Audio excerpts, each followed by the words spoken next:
दोस्तों नमस्कार, मैं हूं डॉक्टर सूर्यकांत और आज मैं आपसे बात करूंगा कि तीसरी वेव में थोड़े से संयम बरतने की जरूरत है और इस संयम से, इस अनुशासन से हमें ऐसा लगता है कि आप तीसरी वेव को रोक लेंगे।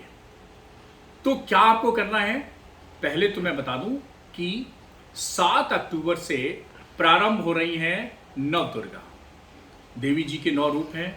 9 दिन आप व्रत रखते हैं, देवी जी की पूजा करते हैं और उस पूजा में एक प्रार्थना कर लीजिएगा कि हमारा समाज, हमारे लोग, हमारे दोस्त, हमारे मित्र, सभी लोग कोविड अप्रोप्रिएट बिहेवियर का पालन करते रहें और कोविड की एंट्री अब थर्ड वेव के रूप में बिल्कुल ना होने दें। इस नवदुर्गे की प्रार्थना के बाद, 9 दिन निकलने के बाद पूजा करिएगा, देवी जी की पूजा करिएगा, अपने स्वास्थ्य की, अपने सबके समृद्धि की, घर परिवार के लोगों की, दोस्तों की, मित्रों की, और उसके साथ साथ आप एक विशेष ध्यान रखिएगा कि दोस्तों पे डिजिटल मुबारकबाद दे दीजिएगा, डिजिटल शुभकामनाएं दे दीजिएगा, लेकिन मिलने की कोशिश बिल्कुल मत करिएगा, आलिंगन की कोशिश बिल्कुल मत करिएगा और जब कहीं बाहर मिल भी जाएं तो नमस्ते ही करिएगा, क्योंकि हाथ मिलाया नहीं, इधर का कोरोना इधर, इधर का वायरस उधर, इधर का संक्रमण उधर। और दूसरी बात, फिर उसके बाद आपका दशहरा है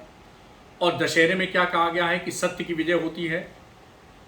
तो सत्य ये है कि अभी हमें कोविड अप्रोप्रिएट बिहेवियर का पालन करना है, यानी घर से बाहर निकलते ही हमें मास्क लगाना है, हमें आपस में मिलने पे नमस्ते करना है, जहां मौका मिले वहां हाथ धोते रहना है और 2 गज की दूरी बना के रखना है। दशहरे के बाद भी हमारे यहाँ त्योहारों का सिलसिला चलने वाला है।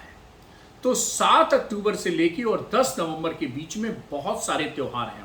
हमारा देश जो है वो त्योहारों का देश है, खुशियों का देश है, जुबिलेशन और सेलिब्रेशन का देश है। खूब करिए, मस्ती करिए, मौज करिए, लेकिन इस बार कृपया घर के अंदर करिए, घर वालों के साथ करिए, परिवार वालों के साथ करिए, बुजुर्गों के साथ करिए, उनकी सेवा करिए, उनका आशीर्वाद लीजिए, लेकिन सार्वजनिक रूप से मत करिए। और अभी भीड़ होने से बचिए, भीड़ में जाने से बचिए। और दशहरे के बाद हमें मालूम है कि उसके बाद आपको छोटी दिवाली आएगी, आपको जो है वो धनतेरस आएगा, आपको बड़ी दिवाली आएगी, उसके बाद गोवर्धन पूजा आएगी, भैया दूज आएगी, छठ पूजा आएगी। तो 7 अक्टूबर से 10 नवंबर तक पूरा त्योहारों का सिलसिला है और इन सब चीज़ों को, इन सब त्योहारों को हम लोग बड़े उत्साह से मनाते हैं। ये हमारी भारतीय संस्कृति है, परंपरा है। हम सब त्योहारों की आपको बहुत बहुत शुभकामना देते हैं। आपको शुभकामना नवदुर्गा की, आपको शुभकामना दशहरा की, जब रामचंद्र जी की विजय के रूप में जिसको आप मनाते हैं, आपको शुभकामना धनतेरस की, आपको शुभकामना छोटी दिवाली की, बड़ी दिवाली की, आपको गोवर्धन पूजा की, भाई दूज की और छठ पूजा की। आप सभी को मेरी तरफ से बहुत बहुत शुभकामनाएं, बहुत बहुत बधाई। खूब बनाइए, व्यंजन खाइए, पकवान खाइए, मस्ती करिए, गाने सुनिए, डांस करिए, सब कुछ करिए, लेकिन कोविड अप्रोप्रिएट बिहेवियर का पालन करिए। हमारा देश इस समय बहुत क्रूशियल पीरियड से चल रहा है। पूरी दुनिया की नजर है कि अमेरिका जैसे देश, यूरोप की बड़ी बड़ी कंट्री 3rd और 4th वेव से गुजर रहे हैं।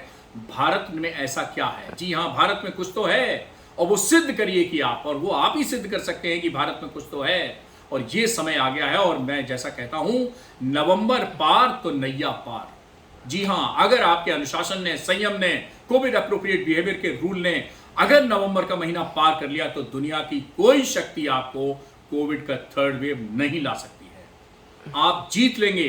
दिसंबर में भारत कोरोना मुक्त आप घोषित कर देंगे। लेकिन मैं आपको बता दूं, एक मास्क और कितने उससे बाई प्रोडक्ट मिलते हैं फायदेमंद।